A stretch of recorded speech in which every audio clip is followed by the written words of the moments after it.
later, George. We have a train to catch. Jacob! Evie! May the green guide you vagrants! Assassin's Creed Syndicate is a return to form for the storied franchise, delivering a unique, engaging tale in an open world that truly feels alive. Not just convey dots and dashes, Miss Fry, but the human voice. The game feels closer to 2009's Assassin's Creed 2 than it does the more recent titles, because it focuses on elements that made those early games so soulful. Lovable protagonists, interesting missions with intriguing characters, a gorgeous setting, and traversal abilities that just feel really good.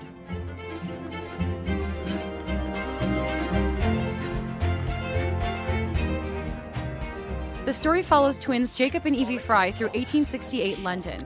While Evie is focused on finding a magical artifact, a piece of Eden, hidden somewhere in the city, Jacob is busy building a street gang and saving London's downtrodden from injustice.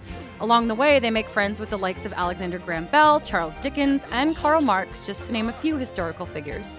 And all these people assist them in their mission to dismantle the city's Templar conspiracy and protect the little people.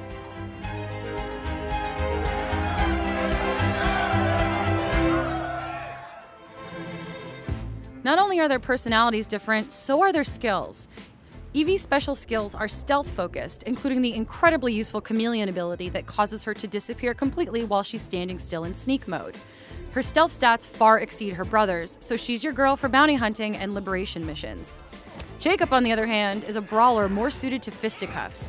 He takes more damage and can bring enemies to near-death states quicker. Their differences are noticeable in gameplay, and rather than have one character you can customize either way, it's a nice, convenient touch to have two characters ready and available for different goals. I love Jacob and Evie. The banter between these two is a constant joy, and their interpersonal conflict is as enjoyable to watch unfold as their external one. She's serious and tough, but sweet, and he's totally snarky and a little goofy.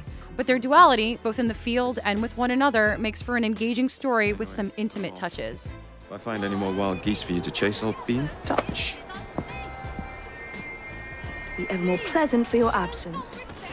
Combat is fluid, and chaining combos for devastating execution moves is simple to achieve. It's easy to adapt strategy mid-battle, switching to pistols and smoke bombs in a hot second when simple blades won't do. Most fights play out like a brutal, beautiful dance. Flying between enemies in a gang war, a brawl involving as many as 12 combatants on both you and the enemy side, is undeniably satisfying. Freerunning follows the same simplicity. You can climb pretty much everything with relative ease, but controls take some time getting used to and occasionally feel counterintuitive. Sometimes if you want to climb up, your character will fly away diagonally as though they are running on a grid, so some spaces halt freerunning. Although it happens infrequently, it can be frustrating.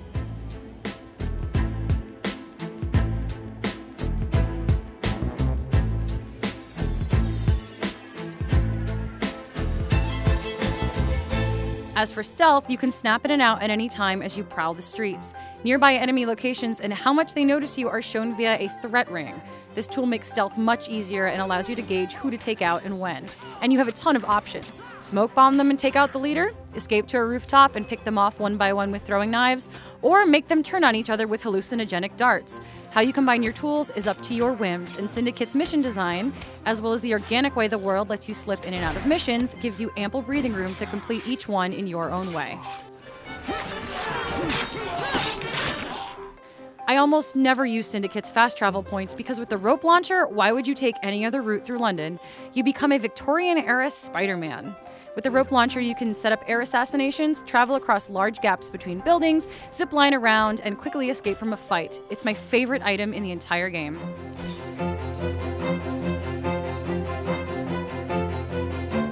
Another new mechanic in the mix is the systemic vehicle system. Carriage driving is relatively easy to handle. You can use them for a number of things, including, but not limited to, hijacking them to race down a target, kidnapping, hiding corpses, destroying enemies' carriages, or for a simple afternoon ride with your gang. You can also get into fights on top of them. It's all very Grand Theft Auto. You even get experience point bonuses for destroying public property. Easy. You can also unlock perks for your gang, the Rooks. I was obsessed with tricking them out because having strong guys on the streets meant I always had backup. In-game currency can purchase your gang things like more well-made carriages, and give your rivals worse ones, as well as cheap access to medicine and darts. You can even pay off policemen to turn a blind eye to your illegal activities and assemble an army of children to collect crafting items for you. Micromanaging your gang is worthwhile because it completely changes the social landscape of London. You have an active role in ensuring your people are where you need them to be, when you need them to be there, and have the best tools pounds can buy. Syndicate's story is heartfelt and exciting, but its final boss fight is poorly set up. It tosses narrative tension out the window and left me a little bit disappointed. But a disappointing final fight and some control hitches cannot diminish Assassin's Creed Syndicate's charm. It puts the franchise back in touch with its roots and presents a wonderful tale full of heart. Ziplining through London is thrilling, and the organic unfolding of missions with open-ended solutions allows for a meaningful, deeply personal experience. Lovable leads and excellent mission design make Assassin's Creed Syndicate a treasure of gameplay and storytelling.